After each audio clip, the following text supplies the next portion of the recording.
कोई तकरीबन 4 साल से ना ये बिल्कुल चीड़ की बैक साइड पे ना दरख्त एक भाई ने लगाया हुआ है और मैं इसको ना 4 साल से देख रहा हूँ कि ये इसी तरह ना इस मौसम में आके ना पत्ते झाड़ लेता है। ये भाई ने लगाया तो इसी वजह से था क्योंकि ना इसके फ्लावर जो है ना बहुत ही खूबसूरत होते हैं।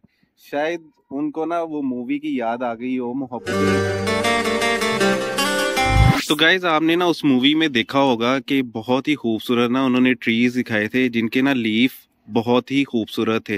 वो तो मुझे लगता है कि शायद जो है ना ग्रेप्स वाइन के पत्ते थे, जो भी था है बहुत खूबसूरत था और वो एक चीज ना यादगार सी बन गई थी। वो लीफ मुझे आज भी याद है और शायद इसी वजह से ना भाई ने उस याद में ना ये ट्री लगाया। इस पे बहुत अच्छे फ्लावर आते हैं, लेकिन मैं 4 साल से देख रहा हूँ इस पे फ्लावर अभी तक नहीं आए।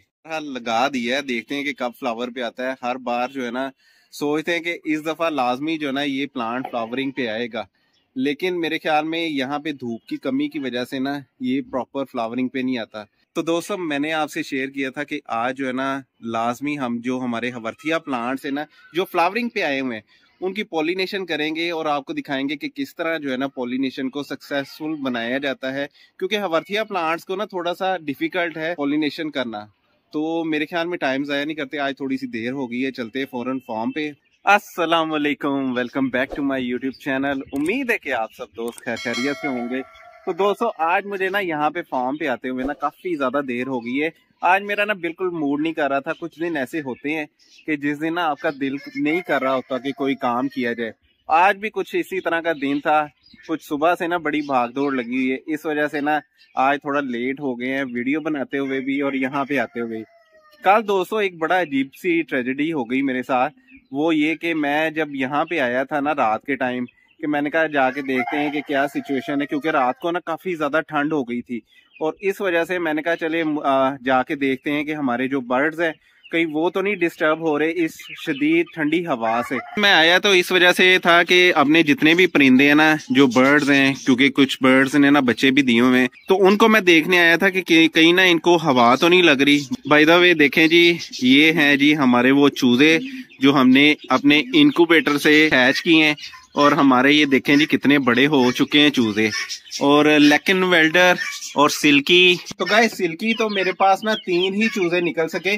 वैसे अंडे तो मैंने बहुत ज्यादा रखे थे और कोशिश ये थी कि ज्यादा से ज्यादा जो है ना सिल्की निकल सके, लेकिन जो है ना अंडे हैच तो हो गए थे लेकिन ब्रूडर में ना हमसे बच नहीं सके। क्या तो बहुत ज्यादा ठंड की वजह से मर गए या पता नहीं क्या वजह हुई, लेकिन जो बचे हैं वो माशाल्लाह बड़े हो चुके हैं।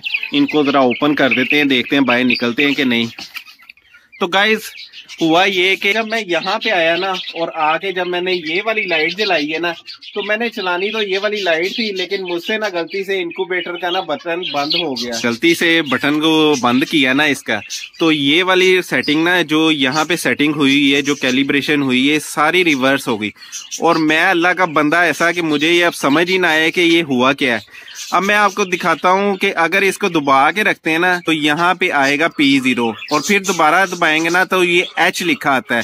इसका मतलब है ये हॉट पे चल रही है। इस टाइम तो ये H पे चल रहा है, लेकिन कल जो है ना जब सारी सेटिंग रिवर्स हुई है ना तो ये C पे हो गया। यानी कि एक तो हॉट होता है और एक कोल्ड होता है।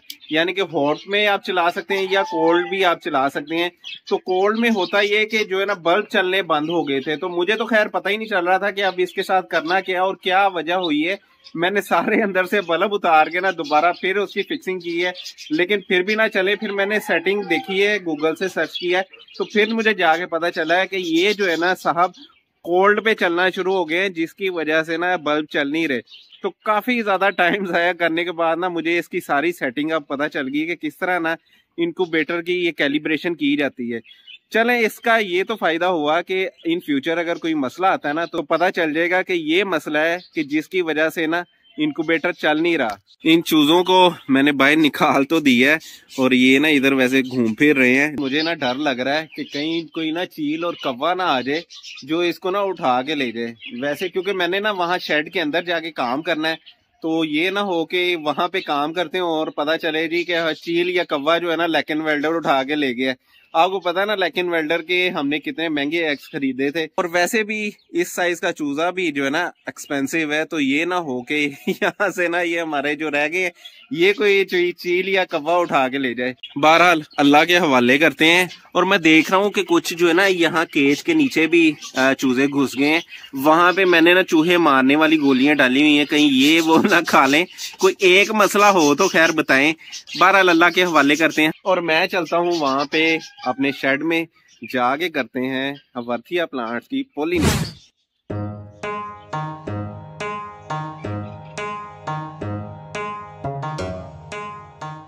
तो गाइज ये हैं जी मेरे वो हवर्थिया प्लांट्स जो इस टाइम जो है ना फ्लावरिंग पे आए हुए हैं। ये तकरीबन 2 साल पुरानी मेरी सीडलिंग है और ये माशाल्लाह अभी जो है ना सारे फ्लावरिंग पे आ रहे हैं। कुछ आ चुके हैं, जैसे कि ये एक फ्लावरिंग पे आया हुआ है और बाकी भी सारे हवर्थिया जो है ना ऐसा ऐसा फ्लावरिंग पे आए हुए हैं। यहाँ पे ये जो पड़े हुए हैं ये मेरा टर्नकेटा और मुगानी का सेक्शन है। ये भी सारे सीड ग्रोन हवर्थिया प्लांट्स हैं। इसके अलावा यहाँ पे ये भी हवर्थिया प्लांट्स ना मेरे 2-3 साल पुरानी सीडलिंग है जो कि यहाँ पे ना पड़े हुए हैं। और आप इस टाइम देख सकते हैं कि कुछ तो आ गए हैं फ्लावरिंग पे और कुछ जो है ना अभी आने बाकी हैं।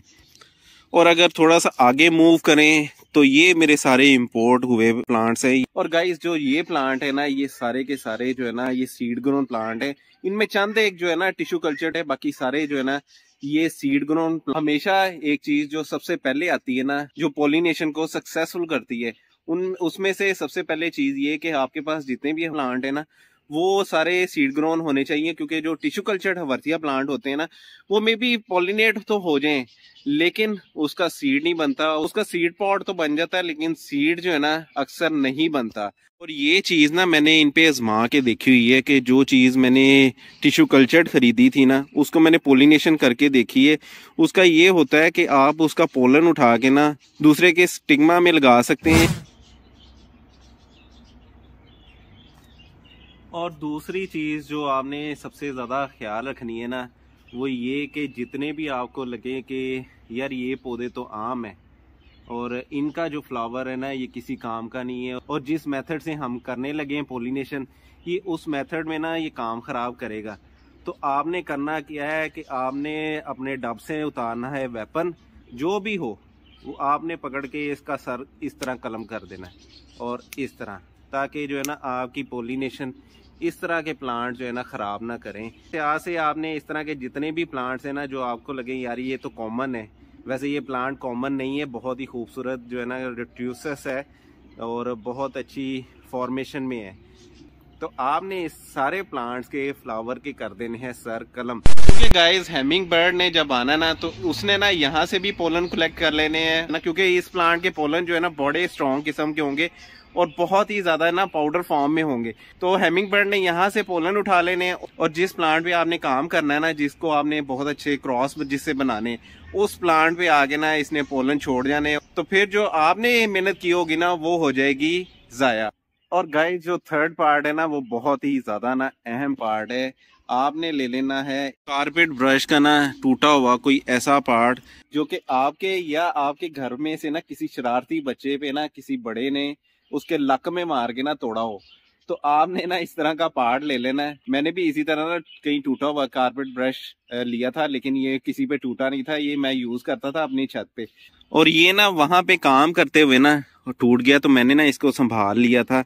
इसके जो स्ट्रिंग्स है ना ये बहुत ज़्यादा पतली हैं, जैसे कि आप देख सकते हैं अगर कैमरा कैप्चर कर पाए। लेकिन जी बड़ी कोशिश के बाद जो है ना कैमरे ने कैप्चर कर लिया है। और ये तकरीबन ना मेरे ख्याल में 0.12 का साइज़ है तार का और ये बहुत बारीक है। और इसी से ना मैं पहले जितने भी सॉफ्ट लीफ हवर्थियाँ ना वो मैं इसी से क्रॉस करता रहा हूँ तो बड़े इजीली ना हो जाते हैं अगर टेम्परेचर जो है ना बिल्कुल सही हो। यहाँ पे मैं देख रहा था माशाल्लाह एक मेरा ना अपना ही क्रॉस हुआ हवर्थिया प्लांट ना मेरा अपना ही हाइब्रिड है और इस टाइम जो है ना फ्लावर पे आया हुआ है और फ्लावर स्टिक्स भी ना माशाल्लाह 2 आ रही हैं। एक तो हेल्थ बहुत अच्छी है पौधे की और दूसरा ये कि 2 स्टिक्स जो है ना फ्लावरिंग की निकल रही हैं। और उम्मीद है गाइस कि ये जो है ना अच्छी प्रोडक्शन दे के जाएगा। इस दफा शाम हो गई है और इससे पहले अंधेरा हो जाए मैंने कहा कि पोलिनेशन जो है ना करनी स्टार्ट करते हैं और आपको बताते हैं कि किस तरह जो है ना पोलिनेशन होती है। ये मैंने ले लिया नायलॉन का धागा। ये वाली ना आपने कोई भी फ्लावर ले लें, जैसे ये एक प्लांट है वेरिकेटेड इस टाइम तो वैसे शाम पड़ गई है, इस टाइम इतने ज़्यादा पोलन्स जो है ना कलेक्ट नहीं होंगे। ये वाली स्ट्रिंग ले लेनी है और बड़ी जेंटली ना इस फ्लावर में ना इंसर्ट कर देनी है और इस तरह जो है ना आपने रोटेट करनी है ताकि जो है ना इसका पोलन जो है ना इस पे आ जाए। और ये देखें, अगर कैमरा कैप्चर कर पाए तो हल्का सा ना पोलन आ गया है और अगर यही धूप होगी ना इस टाइम तो ये काफ़ी ज़्यादा ना इस टाइम पोलन कलेक्ट कर लेगा। तो आपने किसी भी दूसरे प्लांट जिस पे आपने क्रॉस पॉलिनेशन करनी है उसके फ्लावर में ना आपने आहिस्ता से ना अंदर डाल के ना इसको ऐसे रोटेट करना है। तो इस तरह ना आपकी पॉलिनेशन ना सक्सेसफुल हो जाएगी। कुछ लोग ना फ्लावर ओपन करके भी करते हैं, लेकिन उसमें होता ही है कि जब भी तेज़ हवा चलती है या बीज आती हैं या फ्लाइज आती हैं वो जो है ना पॉलिनेशन हमेशा ख़राब कर देती हैं। इसलिए गाइस फ्लावर ओपन करके ना थोड़ा सा डिफ़िकल्ट हो जाता है और वैसे भी ये बहुत ज़्यादा टाइम कंज्यूमिंग काम है। और दूसरी बड़ी रीज़न ये है कि आपकी ना आंखों की माँ बहन एक हो जाती है बड़ी शदीद, उसके बाद ना आपकी आंखें दर्द करना शुरू हो जाती हैं। ये जो मैंने आपको तरीका बताया ना ये बहुत इजी है और बहुत अच्छा रिजल्ट आता है। इस तरीके में ना एक थोड़ी सी कबाहत है, ये है कि ये जो स्ट्रिंग है ये वाली ली है, इसमें मसला ये है कि ये नेचुरल चीज़ नहीं है। इसमें ये होता है कि जब आप फ्लावर में इसको इंसर्ट करते हैं, लेट्स सपोज आपने ये एक फ्लावर लिया है और जब आप इसको ना स्ट्रिंग इसके अंदर इंसर्ट करते हैं ना तो होता ये कि ये सम टाइम ना ऐसे बाहर निकल आती है बैक साइड पे और ये स्ट्रिंग नहीं देखती कि इसका जो है ना स्टिग्मा डैमेज हो सकता है और या इसका पोलन ख़राब हो सकता है। बहुत ज़्यादा नुकीली होने की वजह से ना ये फ्लावर का ना सारा अंदर से ना डैमेज कर देती है। अब गाइज इस चीज़ को नई तरीके से कैसे परफॉर्म किया जाए, ज़ाहिरी बात है उसके लिए कोई नेचुरल चीज़ चाहिए जिसकी वजह से फ्लावर भी ना ख़राब हो, उसके पोलन्स भी ना ख़राब हो, स्टिग्मा भी ना ख़राब हो। तो बहुत ज़्यादा सोचने के बाद जो है ना जो चीज़ नज़र आई है वो ये कि या तो आपके पास कोई ऐसा पेट होना चाहिए जिसकी मूंछें हों।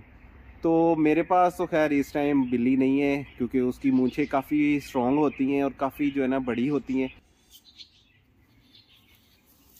तो 2 दिन पहले जब मैं अपने रैबिट्स को उनका चारा डालने आया तो पता चला कि ज़रूरत जो है ना इजाद की माँ है और रैबिट्स जो है ना वो क्लीन शेव नहीं होते, इनकी भी मूंछें होती हैं। तो फिर क्या होना था भाई साहब, सबसे ख़तरनाक और सबसे जंगजू जो है ना रैबिट मैंने निकाल के ना ले आया हूँ और इसे ना यहाँ से यहाँ तक लाते लाते ना इसने मेरे हाथों का ना बुरा असर कर दिया है और इसी वजह से ना इस शरारती रैबिट को लेके आया हूँ ताकि ना इसकी मूंछें उतारी जाएं ताकि जितनी भी इसकी फीमेल रैबिट्स है ना उसको ये मुंह दिखाने के काबिल ना हो। इस टाइम इसकी मासूमियत पे ना जाएं, ये बड़ा खतरनाक रैबिट है और इसकी भी देखें जी, ये मूंछें देखें इसकी कितनी बड़ी बड़ी हैं। और दोस्तों इसी टाइम यही मूंछें ना हमारे लिए 24 कैरेट गोल्ड है क्योंकि यही जो बाल है ना ये पॉलिनेशन में ना बहुत अच्छा रिजल्ट दे सकते हैं। आपके पास जो भी चीज़ हो आप वो इस्तेमाल कर सकते हैं, फिर वो चाहे बिल्ली के मूंछों के बाल हैं या आपके पास रैबिट है या ये दोनों नहीं है तो यार कोई मोटा ताज़ा चूहा लब लो, उन फाड़ के ओदी मूछ ला लो। अब ये नन्हे मुन्ने से ये शरीफ हो गए बैठ गए, ये इसके नन्हे मुन्ने से बाल उतारते हैं। तो ये देखें जी, अले ये देखें जी इसके बाल उतर गए हैं और यही जो है ना हमें ज़रूरत थी इनकी जिससे हमारी जो है ना पॉलिनेशन सक्सेसफुल होगी। अब अब इसको फ़िलहाल रखते हैं इधर और ये रैबिट को छोड़ के आते हैं उसके केज में जिसने हमारी हेल्प आउट की। एक और बाल ले ले यहाँ से पछी, एक और दे दो, एक और ये यहाँ से। ओहो हो, ये देखिए गाइस कितना मोटा बाल जो है ना ये मिला है। तो ये हमें जो है ना ये नेचुरल फॉर्म में चीज़ है और ये जो है ना फ्लावर को कभी भी ख़राब नहीं करेगी। अब इसको फ़िलहाल रखते हैं यहाँ पे और रैबिट को छोड़ के आते हैं इसके केज में।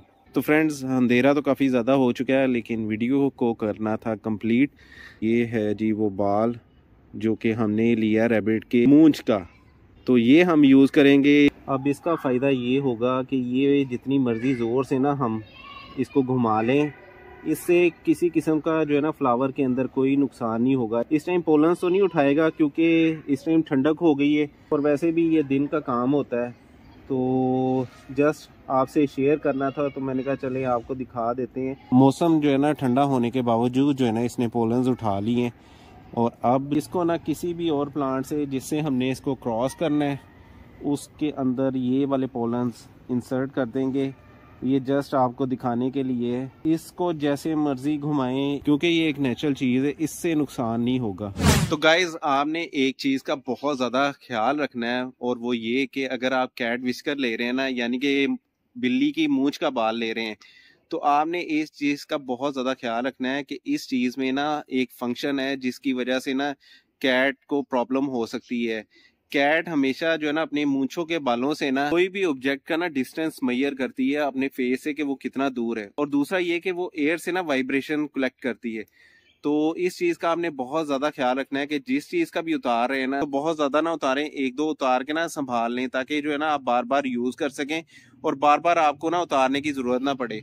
तो दोस्तों इस वीडियो को करते हैं यहीं पे खत्म। उम्मीद है कि ये वीडियो आपको अच्छी लगी होगी। वीडियो अच्छी लगे तो लाइक जरूर कीजिएगा, मेरे चैनल एक्सोटिक प्लांट्स एंड पेट को सब्सक्राइब भी कीजिएगा। अपना और अपने इर्द गिर्द लोगों का ख्याल रखिएगा। अल्लाह हाफिज।